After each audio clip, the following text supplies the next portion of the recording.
Good afternoon రామశేషాద్రి గారు. చాలా bad good afternoon అండి. వార్తతో మిమ్మల్ని కాంటాక్ట్ చేస్తూ ఉన్నాం. As a fire safety officer మీరు ఏం చెప్తారు? ఈ ప్రమాదం చూసిన తర్వాత ఎక్కడ జరిగి ఉంటుంది లోపం? లోపానికమ్మా కారణాలు అనేకాలు ఉంటాయి. అసలు ఫ్లైట్ సేఫ్టీ అనేది ఎంత మెటికులస్ గా చేసినా ఊహించరానిది ఊహించాలి అనేది వాళ్ళ నినాదం. అంటే ఊహించరానిది ఊహించడానికి వీల్లేనివి కూడా ఊహించగలిగితేనే ఫ్లైట్ సేఫ్టీ 100% అవుతుంది. జీరో యాక్సిడెంట్ రేట్ అని చెప్పి చెప్తారు.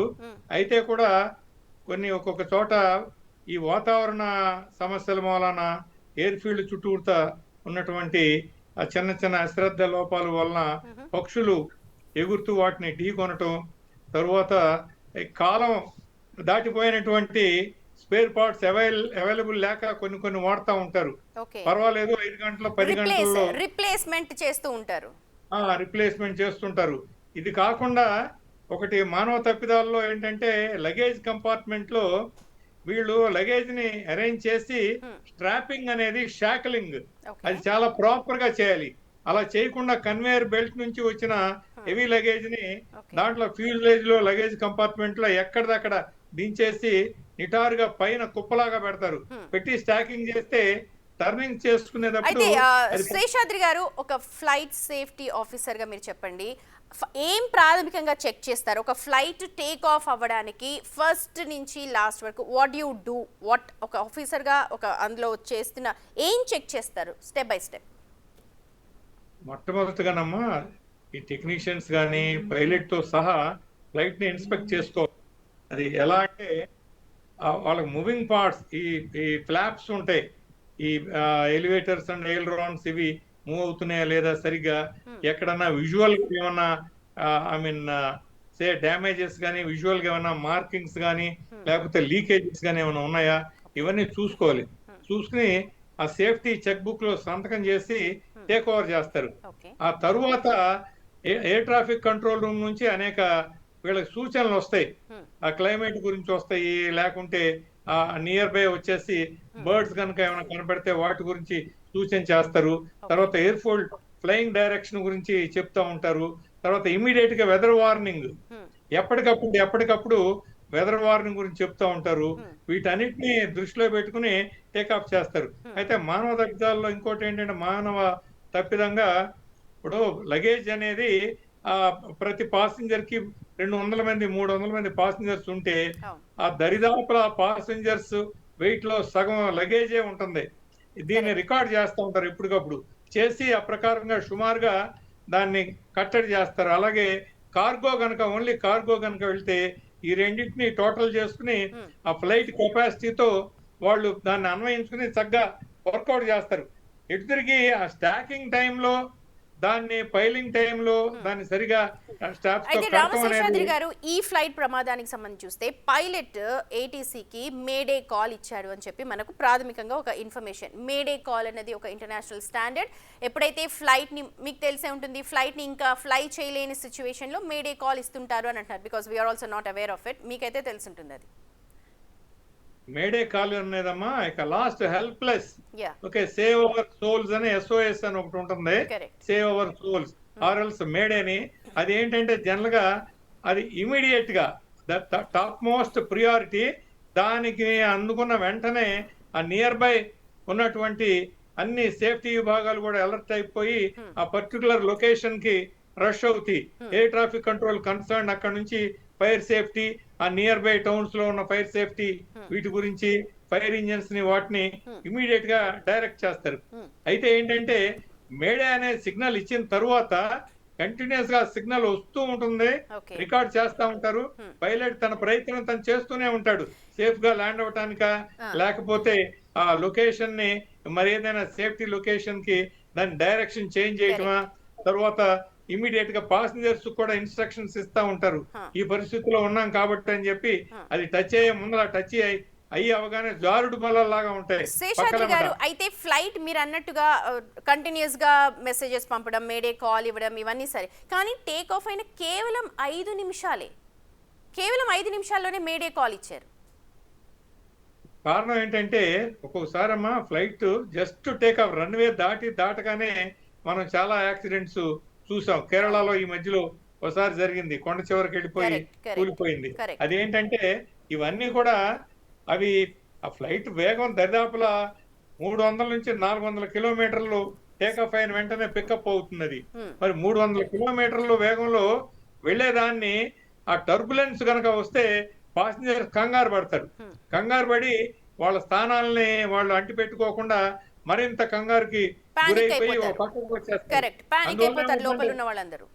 బంప్ అవుతుంది అనమాట. బంప్ అయ్యి పడిపోతుంది.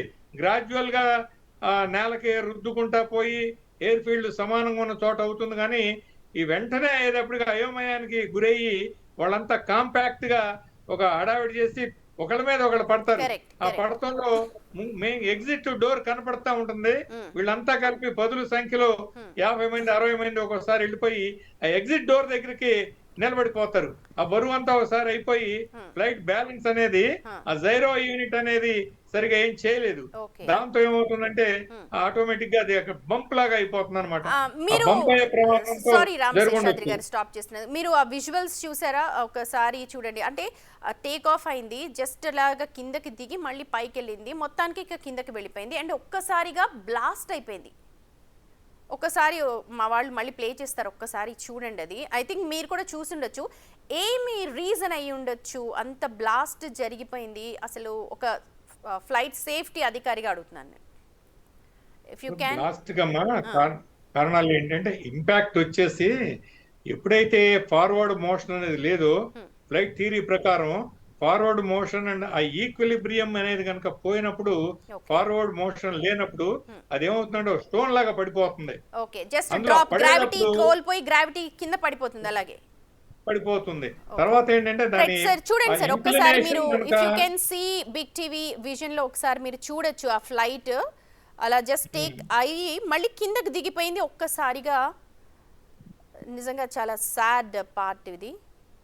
ఒక చూడండి అది మొత్తం ఇట్లా బ్లాస్ట్. yes.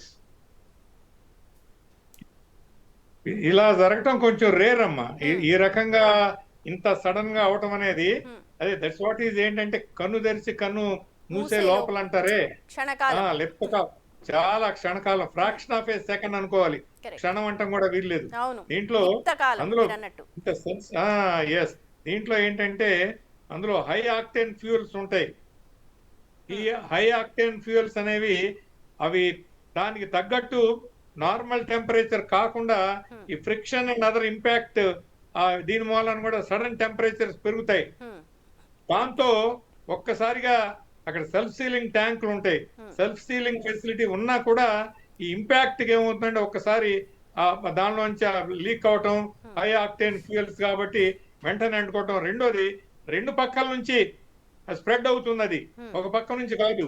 దాంతో మరింత ప్రమాదానికి లోన్ అవుతుంది. తర్వాత ఫ్లైట్ సేఫ్టీ గురించి ఎయిర్ హోస్టెస్లు వీళ్ళు టేకాఫ్ అయిన వెంటనే అవుతున్న టైంలో ఎంత చెప్పినా కూడా ఆ నిబ్బరం అనేది ఉండదు. ఎవరికి వాళ్ళు ఆ టైంలో ఆ రష్ అయిపోయి ఆ కంగారులో ఏం చేస్తారంటే రెండోది పైలట్ ఏమో తన సమతుల్యం జనరల్ గా కోల్పోకుండా ఎంత నిబ్బరంగా ఉన్నా ఈ ఫ్లైట్ లో జరిగే అలజడికి అతను డిస్టర్బ్ అవుతాడు. ఫ్లైట్ బ్యాలెన్స్ అనేది పోతా ఉంటుంది.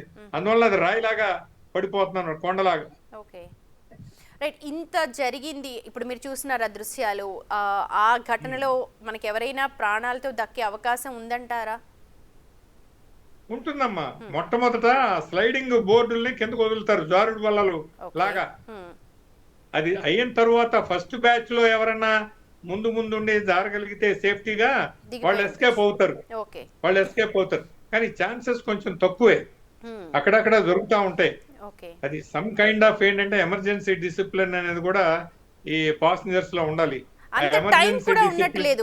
జస్ట్ అలా కింద దిగింది, టైం కూడా జస్ట్ అలా దిగింది, కింద జారి విడిచేంత కూడా స్లైడర్స్ లేనట్టుంది. ఒక్కసారిగా చూడొచ్చు ఆ టైర్ ఏదో మొత్తం ఇట్లా బయటకు వచ్చేసింది, బ్లాస్ట్ అయిపోయింది.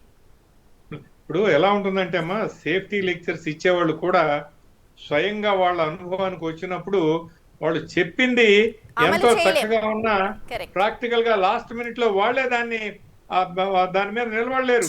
కారణం ఏంటంటే అసలు మైండ్ పనిచేయదు, ఎప్పటికప్పుడు ఈ క్షణంలో జంప్ అవుట్ అయితే మనం సేఫ్టీగా ఉంటామేమో అని అందరూ ఒకేసారి ఒకే క్షణంలో జంప్ చేస్తారు ఆ డోర్ దగ్గర. అలాంటి వాటి వల్లనే ఈ ప్రమాదాలు జరుగుతూ ఉంటాయి. ప్రమాదం జరిగిన తర్వాత ప్రమాదం కంటే ఎక్కువ ఆ ఎమర్జెన్సీ టైంలో డిసిప్లిన్ లేకుండా, కోఆర్డినేషన్ లేకుండా అందరూ ఒకేసారి నెట్టుకొచ్చి ద్వారంలో ఇరుక్కుపోతారు, తలుపు దగ్గర, ఆ డోర్ దగ్గర, ఎగ్జిట్ డోర్ దగ్గర ఇరుక్కుపోయి అది ఇంకా ప్రమాదంగా అవుతుంది, ఎటు పోలేరు. అదే కనుక కొంచెం ఒక రకమైన లైన్ లో కనుక వెళ్ళగలిగితే 2 లైన్స్ లో కనీసం ఏదో కొంచెం కాలిన గాయాలతోనో పడిపోయిన గాయాలతోనో ఇంజరీస్ తోనో బయటపడతారు. అలా కాక జామ్ అయిపోతారు. సార్ మీరు వెనక బిగ్ టీవీ స్క్రీన్ మీద చూడొచ్చు, అవి పార్ట్స్ కూడా అంటే బిల్డింగ్ లో ఇది దూసుకుపోయింది, అంటే కింద ఇంకెక్కడ దింపడానికి లేదు. మీరు అన్నట్టుగా జనావాసాల మీదకి వెళ్ళిపోయింది. ఆ బిల్డింగ్ లో ఇరుక్కుపోయిన శకలాలు అవన్నీ కూడా I think tyres, turbines, flight కి సంబంధించిన అనుకుంటా. కెన్ యూ ఎక్స్ప్లెయిన్ లైక్ అంటే ఆ పార్ట్స్ గురించి? ఇది ఏమవుతుంది, చిందరవందరగా అవి చెల్లా చెదురుగా పడిపోయినాయి.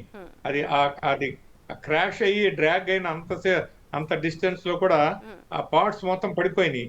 అది నిజంగా చాలా, అది చూస్తే సర్వైవ్ అయ్యారా ఎవరన్నా అనేది అనుమానం కలుగుతోంది. కాబట్టి ఇలాంటివి మామూలుగా జరుగుతుంటాయి. ఇప్పుడు ఎక్స్పెషల్లీ పాసింజర్ ఏరోప్లేన్ అనే దానికి లాసెస్ ఏంటంటే ఎక్కువ మంది ఉంటారు. దీనివల్ల ఏంటంటే ఆ నష్టం మనం ఊహించలేము. దాన్ని తప్పించడం కూడా ఇక ఆ మూమెంట్ లో తప్పించడం కూడా కాదు. ఇక అది ఒక జరిగింది యాదృచ్ఛికం అని చెప్పడానికి వీల్లేదు, మానవ తప్పిదం అని చెప్తానికి వీల్లేదు, లేకపోతే క్లైమాటికల్ గా జరిగిందని చెప్పడానికి వీల్లేదు. ఎలా జరిగినా కూడా ఈ నష్టం అనేది మాత్రం it's really unbelievable. I mean we cannot imagine, estimate చేయడం కూడా కుదరదమ్మా. నిజమే, ఎందుకంటే 240 మంది కుటుంబాలు ఒక్కసారిగా అసలు ఏం జరిగిందో తెలియదు, వాళ్ళకి ఏం చెప్పాలో అర్థం కాదు.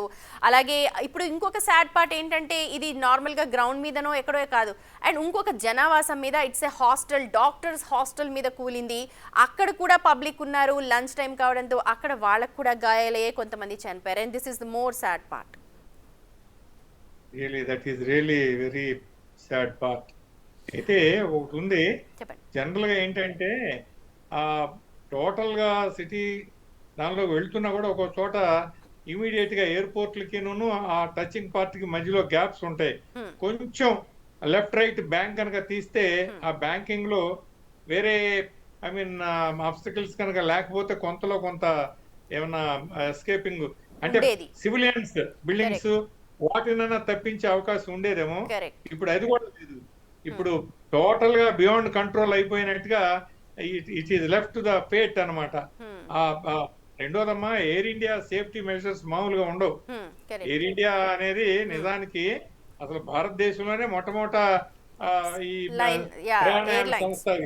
అటువంటిది వాళ్ళ సేఫ్టీ నార్మ్స్ కానీ వాళ్ళ స్టాండర్డ్స్ కానీ చాలా చాలా టాప్ లెవెల్లో ఉంటాయి.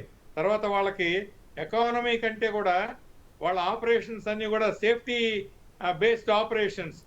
అంత ఉన్నతమైన లక్ష్యాలు కలిగి ఉన్న ఎయిర్ ఇండియాకి ఇలాంటిది జరిగిందంటే మనం అసలు ఊహించలేము. అది మోరోవర్ ఏంటంటే వాళ్ళు ఎప్పుడు అప్డేట్ చేసుకుంటా ఉంటారు. ఎయిర్ ఇండియా మేనేజ్మెంట్ వాళ్ళ ట్రైనింగ్ ఫ్లైట్ సేఫ్టీ గురించి పైలట్స్ కి కంటిన్యూస్ గా విపరీతంగా ఇస్తా ఉంటారు. తజ్మా వాళ్ళకంటే వీళ్ళు కంపారిటివ్ గా ఈ ఐ మీన్ పైలట్స్ కి అప్గ్రేడేషన్ అంటది కంటిన్యూస్ గా ఉంటుందంటారు. అప్గ్రేడేషన్ కంటిన్యూస్ గా వీళ్ళకి ఇస్తా ఉంటారు. దాన్ని అదేంటంటే some kind of in house training లాంటిది ఇస్తా ఉంటారు. తర్వాత మెడికల్ స్టాండర్డ్స్ ఒకటమ్మా, టాటా వాళ్ళు ఈ పైలట్స్ మెడికల్ స్టాండర్డ్స్ చాలా బాగా చూస్తారు. వాళ్ళ వెల్ఫేర్ కానీ వాళ్ళ శాలరీస్ కానీ ఎన్ని చేసినా కూడా మరి సంథింగ్ దురదృష్టం అంటే బహుశా ఇదేనేమో. ఇంత పేరున్న కంపెనీ, ఇంత చక్కటి ఐ మీన్ ట్రెడిషనల్ గా హిస్టారికల్ గా సేఫ్టీని మెయింటైన్ చేయగలిగిన కంపెనీ ఇవాళ ఇలా జరిగిందంటే నిజంగా నేనైతే నమ్మలేకపోతున్నా. అంటే అసలు ఒక ఫ్లైట్ లో టేక్ ఆఫ్ అయ్యే ముందు ప్రయాణికులు అంటే సరే ఫైన్, ఒక పైలట్ ఎలాంటి మోడ్ లో ఉండే అవకాశం ఉంటుంది? ఇలాంటి మీరు అంటున్నారు అప్గ్రేడేషన్ జరుగుతూ ఉంటుంది, ఇలాంటి క్రైసిస్ చెప్పిరావు, but they will be mentally prepared for anything ఒకసారి టేక్ ఆఫ్ అయిన తర్వాత. కెన్ యూ డిస్క్రైబ్, అంటే మీరు వాళ్ళతో ఉన్నారు కాబట్టి, అసోసియేట్ అయ్యి ఉంటారు కాబట్టి నేను అడుగుతున్నాను. అవునమ్మా. తర్వాత రెండోది ఏంటంటే వాళ్ళకి అసలు వాళ్ళ డెసిషన్ మేకింగ్ అనేది స్ప్లిట్ సెకండ్ లో వాళ్ళు they can change their decision and they can think enormously. వాళ్ళ దగ్గర ఆ టైప్ ఆఫ్ యాప్టిట్యూడ్ ఉంటే గానీ అసలు పైలట్ కాలేరు. ఓకే. వాళ్ళ టెస్టింగ్ కానీ వాళ్ళకి పరీక్షా విధానం కానీ యాప్టిట్యూడ్ నుంచి ఎబిలిటీ వరకు, hmm. Between aptitude and ability and then leading to efficiency. Hmm. మరి ఇంత చక్కగా స్టేజ్ బై స్టేజ్ తీసుకొస్తారు. వాళ్ళ ట్రైనింగ్ ఎలా ఉంటుందంటే hmm. In a very short period okay. Where others even cannot realise that what's going on, hmm. They can take a decision and they can set the things right. Okay. అలాంటి capacity ఉన్న వాళ్ళే ముఖ్యంగా ఇలాంటి inter continental flights వెళ్ళాలి అంటే హ్మ్. Continuous గా 10 గంటలు 12 గంటలు ఫ్లై అయ్యేవాళ్ళు, ఓవర్సీస్ వెళ్ళే వాళ్ళకి కరెక్ట్. అలాంటి ఈ ఎమర్జెన్సీ కండిషన్స్ లో కూడా హ్మ్. రెస్పాన్స్ అయ్యేటువంటి ట్రైనింగ్ ఇస్తారు. మరి ఓకే. అన్ని ఉంటాయి, హ్మ్. ఎన్ని ఉన్నా కూడానమ్మా the things time are and not fate. Correct. Yielding to us. Yes yes yes. మనం చేయాలనుకున్న దానికి అది టెక్నికల్ గానో మెకానికల్ గానో లేకపోతే some kind of beyond human control hmm. అలాంటివి జరిగితేనే ఈ ప్రమాదాలు జరుగుతుంటాయి. లేకపోతే as far as possible pilots are such capable అన్నమాట. రైట్. వాళ్ళ మనకు ట్రైనింగ్ పైలట్స్ గురించి ఎందుకంటే కూడా తెలుస్తోంది. Pilots are capable of flying so many hours together. ఎందుకంటే వాళ్ళు 9 hours ఆఫ్ జర్నీ లండన్ అంటే లైక్ ఎన్నో అవర్స్ ట్రైనింగ్ తీసుకుంటారు. పైలట్స్ ఎలాంటి వాళ్ళని ఇట్లా ఈ బోయింగ్ 787 కావచ్చు లేకపోతే ఇంటర్ కాంటినెంటల్ వాటికి చేస్తూ ఉంటారు, వాళ్ళకి ఫీల్ చేస్తూ ఉంటారు, ఒకసారి చెప్పగలరా? జనరల్గానమ్మా ఇప్పుడు ఈ పైలట్ కెప్టెన్ వచ్చేసి 8,000 గంటల పైన ఎగిరినట్టుగా ఇందాక తెలుస్తోంది. Just correct. అక్కడ అవును. చూసాను. అవును. మరి అంత సుదీర్ఘమైన అనుభవం కలిగి ఆ తర్వాత ఆ second IC and then third stand by pilots వీళ్ళంతా కూడా ఈక్వల్లీ గుడ్ అనమాట. హ్మ్. అందులో టేకప్ అయిన వెంటనే ఉన్న ఇద్దరు కూడా very seniors and very efficient. హ్మ్. అయితే కూడా అది మరి ఏ రకంగా జరిగిందనేది హ్మ్. Is beyond imagination. కాకపోతే ఏంటంటే లగేజ్ కంపార్ట్మెంట్ లో హ్మ్. డిజార్డర్లీగా ఉండే అవకాశం ఒకటి. రెండోది వచ్చేసి హ్మ్. చిరుజల్లు గనక పడితే ఓకే. ఆ ఆ మురికితో ఉన్నటువంటి నీరు హ్మ్. ఆ మూవింగ్ పార్ట్స్ ఎయిలరాన్స్ అండ్ ఎలివేటర్స్ మా రడర్ ఆ మూవింగ్ పార్ట్స్ లో దగ్గరికి వెళ్ళిపోయి ఏమవుతుందంటే ఈ కేబుల్స్ కష్టంగా మూవ్ అవుతా ఉంటాయి ఓకే. హార్డ్ గా. అదే కనుక పెద్ద వాన పడితే మళ్ళీ సెల్ఫ్ లూబ్రికేట్ అయిపోతాయి.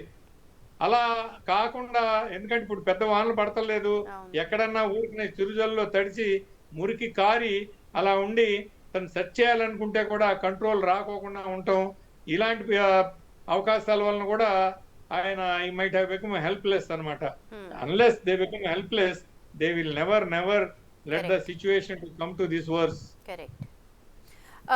శేషాద్రి గారు, ఇలాంటి ఘటనలు నిజంగా చాలా బాధాకరం. అయితే ఇప్పుడు వాళ్ళ ఎమోషన్స్ కావచ్చు, లేకపోతే మీరు అన్నట్టుగా Indian airlines it's a brand and వాళ్ళ క్రెడిబిలిటీ కావచ్చు, లేకపోతే దిస్ ఆల్ అన్నది సెకండరీ. కానీ ఇప్పుడు 240 మంది ప్రయాణికులు విత్ ద క్రూ సిబ్బందితో కలిపి చెప్తున్నాను నేను. సో వాళ్ళందరికీ ఆన్సరబుల్, అది ఒక పెద్ద క్వశ్చన్. ఇక్కడ ఎలా ఉంటుందంటే అమ్మా క్రూ వచ్చేసి వాళ్ళు మెంటల్ గా ఎంత సాక్రిఫైయింగ్ నేచర్ పెంచుకుంటారంటే till the last they treat the aircraft as their mother and the passengers as their children. I have seen many people, they are the last people to come out okay. And they are prepared for any eventuality. అలాంటి పరిస్థితుల్లో ఉంటారు మా pilots. మనోభావాలు వాళ్ళతో మాట్లాడుతుంటే చెప్తుంటారు అనమాట. They compare the aeroplane like there mother and the passengers like their children అన్నమాట. అంటే ఆ ఫీలింగ్ అనమాట. Correct. At any cost till the last what most is possible అనే ధ్యేయంతో ఉంటారు. మరి అలాంటి ఇంటెన్షన్స్ తో ఉండి అంత చక్కటి అనుభవం, యాప్టిట్యూడ్, అర్హత, వాళ్ళకి ఎక్స్పీరియన్స్ అన్ని కలిగి ఉండి కూడా ఇలాంటి దురదృష్టకర సంఘటనలు జరిగితే మనం కూడా ఏమి చేయలేము. అదంతా ఇక చివరికి ఫిలసాఫికల్ చెప్పాలంటే ఇట్స్ గాడ్స్ విల్ అంటారే, ఆ రకమైన మాట ఒకటే చెప్పగలం మనం. ఇప్పుడు ఈ ఎయిర్పోర్ట్ అంటే ఇప్పుడు టేక్ ఆఫ్ అయిన ఒక 5 minutes జస్ట్ ఎయిర్పోర్ట్కి చాలా దగ్గరలో జరిగింది. దాన్ని మళ్ళీ టర్న్ చేయడానికి, ఎందుకంటే ఇమీడియట్గానే గుర్తించుండొచ్చు పైలట్స్ చాలా సీనియర్స్ అని అనుకుంటున్నారు. సో దాన్ని మళ్ళీ వెంటనే వెనక్కి తిప్పడానికి కూడా ఆస్కారం ఉండదంటారా ఆ స్పీడ్కి వాటికి? లేదమ్మా, ఇప్పుడు సడన్ గా వెనక్కి తిరగటానికి వీల్లేదు. అందులో ఆల్టిట్యూడ్ గెయినింగ్ వీళ్ళు టేక్ ఆఫ్ అయిన తర్వాత దరిదాపులా 800 మీటర్లో ఏమో హైట్ లోకి వెళ్ళిందని చెప్తున్నారు. అది కనీసం ఒక 3000 to 4000 మీటర్స్ పైకి వెళ్తే కానీ కానీ అది వాళ్ళకి హైట్ కూడా చాలా తక్కువగా ఉంది కదండి, అంత ఎక్కువ. తక్కువ ఉందమ్మా. అందుకే ఆ ఇంపాక్ట్ అనేది, ఆ పుల్ డౌన్ అనేది ఎఫెక్టివ్ గా జరిగింది. మ్మ్.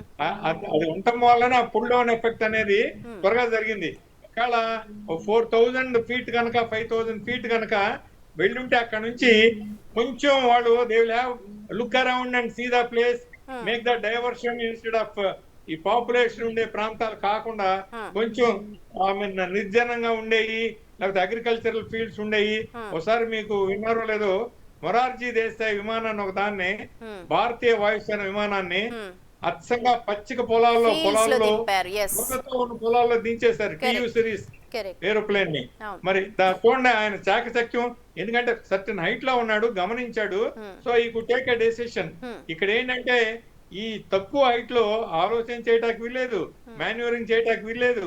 వాట్ హాస్ హ్యాపెండ్ అనేది he not able to do that. He might not have had the communication with the flight engineer also. Flight engineer తో అసోసియేట్ అయ్యి ఏదన్నా ఒక 10 seconds టైం ఉన్న ఫ్లైట్ ఇంజనీర్ అసోసియేట్ అయ్యి కొంచెం సలహా ఇస్తాడు. Correct. అలాంటి పరిస్థితి కూడా బహుశా ఆన్ బోర్డు జరిగి ఉండదు. డీజీసీ అదే చెప్తోంది, ఏటీసీ నుంచి వచ్చింది కానీ ఫ్లైట్ నుంచి మళ్ళీ మాకు ఎటువంటి రెస్పాన్స్ లేదు అంటే, ఆ టైంకే మొత్తం అంతా జరగాల్సిన నష్టం కావచ్చు, ఘోరం జరిగిపోయి ఉండొచ్చా? అంతే కదమ్మా. ఇప్పుడు ఏటీసీ నుంచి కమ్యూనికేషన్ కనుక ఉంటే లొకేషన్ చెప్తారు. ఏటీసీలో ఒక్కోసారి ఎమర్జెన్సీ రెస్పాన్సెస్ కూడా ఇస్తా ఉంటారు, వాట్ కుడ్ బి డన్ అనేది. అసలు కమ్యూనికేట్ చేసే అవకాశం లేదు. He just gave a mayday call, దానికి ఏటీసీ ఎయిర్ ట్రాఫిక్ కంట్రోల్ వాళ్ళు రెస్పాండ్ అయితే ఆ తర్వాత మళ్ళీ ఇటు నుంచి లేదు. What has happened is they could see all the way that a big smoke and fire is blast అనేది కళ్ళకి కనపడింది జనాలకి. అంతేగాని వేరే రకంగా ఏం జరిగింది అనేది ఏటీసీకి దేర్ ఆఫ్టర్ ఏం లేదు. సెకండ్ కమ్యూనికేషన్ అనేది మేడే తర్వాత ఏం లేదు. Right right right. June 12 నిజంగా ఒక సాడ్ డేగా చెప్పాలి. ఇది మొత్తం చూసిన తర్వాత శేషాద్రి గారు ఏమన్నా అంటే, గాడ్ విల్, అది ఫైనల్ ఫిలాసఫికల్ స్టేట్మెంట్ అయినా మానవులుగా, హ్యూమన్గా మనం తీసుకోవాల్సిన జాగ్రత్తలు ఒక్కసారి మీరు చెప్తారా? ఎలా ఉంటుందంటే అమ్మా, ఫస్ట్ ఆఫ్ ఆల్ అడ్మినిస్ట్రేషన్ లో పైలట్స్ కి సఫిషియంట్ గా వాళ్ళకి ఆ టూర్ ఆఫ్ డ్యూటీస్ లో మధ్య మధ్యలో గ్యాప్స్ ఉండాలి బాగా. ఓకే. అది పైలట్స్ కూడా వాళ్ళు ఏంటంటే డ్యూటీని గుర్తుపెట్టుకుని పర్సనల్ లైఫ్ లో తదనుగుణంగా వాళ్ళు ఉండాలి. వాళ్ళ లివింగ్ స్టైల్ అనేది ఎలా ఉండాలంటే ఫ్లైట్ సేఫ్టీని గుర్తుపెట్టుకుని వాళ్ళ జాగ్రత్త, వాళ్ళ అలర్ట్నెస్, తర్వాత ఆరోగ్యంగా ఉండటానికి అలాంటి లైఫ్ స్టైల్ కూడా ఉండాలి. ఓకే. అంతేగాని ఫ్లైట్ వదిలేసిన తర్వాత life style something total enjoyable గా ఉండాలి, రిలాక్స్డ్ గా ఉండొచ్చు, కానీ ఎంజాయబుల్ గా ఉండాలి అనుకుంటే ఈ సొసైటీలో అనేక రకాల ఇంప్రాపర్ మీన్స్ ఉంటాయి. అది ఆ సెల్ఫ్ కంట్రోల్ అనేది ఉండాలి. తరువాత అడ్మినిస్ట్రేటర్స్ ఏంటంటే వీళ్ళకి అక్కడ ల్యాండ్ అయ్యి మళ్ళా ఫ్లైట్ చేంజింగ్ టైంలో అకామిడేషన్ కి, ట్రాన్స్పోర్టేషన్ కి ప్రొవైడ్ చేస్తారు. చేసినా కూడా ఒక్కోసారి ఆ లోకల్ గా ఉన్న పరిస్థితుల్లో ఒక్కోసారి పైలట్స్ పాపం వాళ్ళ డెస్టినేషన్ వెళ్తా ఉంటే, హోటల్కి వెళ్తా ఉంటే ఆ క్లైమేటికల్ కొన్ని వర్షాలు రావటం, లేకపోతే అక్కడ డిలేస్ అవటం, హోటల్లో ప్రాపర్ రిసెప్షన్స్ లేక టైర్ అయిపోయి ఉంటే అరగంట కౌంటర్ లో వెయిట్ చేస్తారు పాపం. వాళ్ళకి ప్రియారిటీ ఇవ్వాలి అన్ని చోట్ల. అది. రెండోది వచ్చేసి ఈ supervision, flight safety supervision, luggage loading areas లో ఆ కన్వేయర్ బెల్ట్ తర్వాత ఫ్యూజిలేజ్ లో లగేజ్ ఎలా సర్దుతున్నారు, షాక్లింగ్ అని నెట్ లో వేసి దాన్ని కట్టేయటం, కాంపాక్ట్ గా పెడుతున్నారా లేదో చూసుకోవాలి. మూడోది వచ్చేసి ఈ మూవింగ్ పార్ట్స్ ని ప్రత్యేకమైన జాగ్రత్తతో చూడాలి.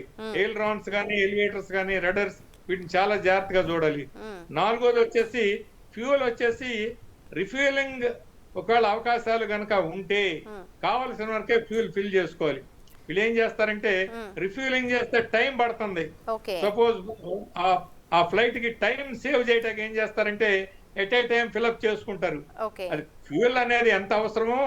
ఇప్పుడు దీంట్లో ఫ్యూయల్, ఇప్పుడు అహ్మదాబాద్ నుంచి లండన్ వెళ్తుందండి, ఎంత ఫ్యూయల్ కెపాసిటీ ఉండే అవకాశం ఉంది? ఎంత ఫ్యూయల్ నింపు ఉండొచ్చు? ఎంత ఓవర్లోడ్ చేస్తారు? ఇన్ కేస్ చేసి ఉంటే ఎంత చేస్తారు?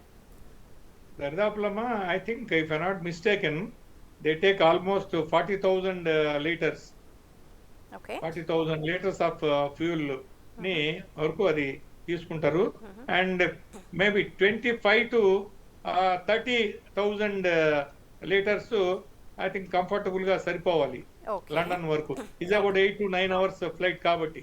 ఓకే అయితే ఏమని ఆలోచిస్తారంటే in case of emergency right straight గా లండన్ వెళ్ళటం సాధ్యం కాకపోతే మేబీ ఆ నియర్ బై ఐలాండ్స్ లోనే అక్కడ దిగటం, అక్కడ రిఫ్యూలింగ్ ఫెసిలిటీస్ ఉండవేమో అని చెప్పి ఆ రిస్క్ అనేది తీసుకోకుండా ఉండటానికి వీళ్ళు ఖచ్చితంగా కొంచెం అప్రోప్రియేట్ గా ఎక్కువ ఫుల్ కెపాసిటీలోనే పెట్టుకుంటారు okay to be very safe.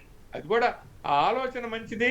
ఆలోచన సేఫ్టీతో పాటు కంఫర్టబుల్ గా ఉండాలి, కన్వీనియంట్ గా ఉండాలి అన్న ఆలోచనతో ఫుల్ గా వాళ్ళు వాటిని ఫ్యూయల్ ఫిలప్ ని చేసుకుంటూ ఉంటారు. నింపుండొచ్చు. ఇప్పుడు ఆ ఫ్యూయల్ నిండుగా ఉండడం కూడా ఈ ప్రమాద తీవ్రతకు కారణంగా కూడా చూడొచ్చా? ఎందుకంటే ఒక్కసారిగా హెవీ బ్లాస్ట్. చూడొచ్చు, ఎందుకంటే సడన్ బ్లాస్ట్ అయింది కాబట్టి అది డే టైం అన్నమాట. ఆ ఫ్లేమ్స్ హై రైజింగ్ టోటల్ గా అది ఎన్గల్ఫింగ్ ఫ్లేమ్స్ అన్నమాట. ఎన్గల్ఫింగ్ ఫ్లేమ్స్ అలా జరిగినాయి అంటే అది ఫ్యూయల్ కెపాసిటీని బట్టి ఆ ఎన్గల్ఫింగ్ ఫ్లేమ్స్ అనేవి జరుగుతూ ఉంటాయి.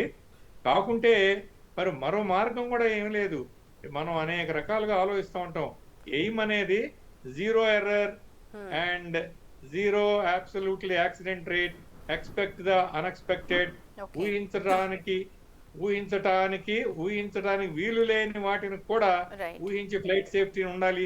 ఆ మంచి మంచి ధ్యేయాలతో ఉంటారు.